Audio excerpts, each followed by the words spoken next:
এবার কচুগুলো বেছে নিয়ে ধুয়ে নেব। কড়াই চাপিয়ে কচুগুলো নুন হলুদ দিয়ে সেদ্ধ করে জল ঝরিয়ে নেব ভালো করে। এবার মাছের মুড়োতে নুন হলুদ দিয়ে ভেজে নেব।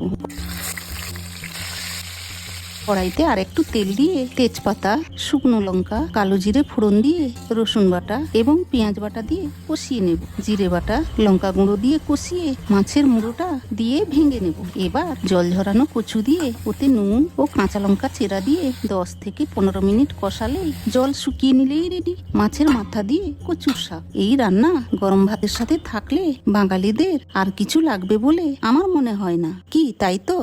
দারুণ।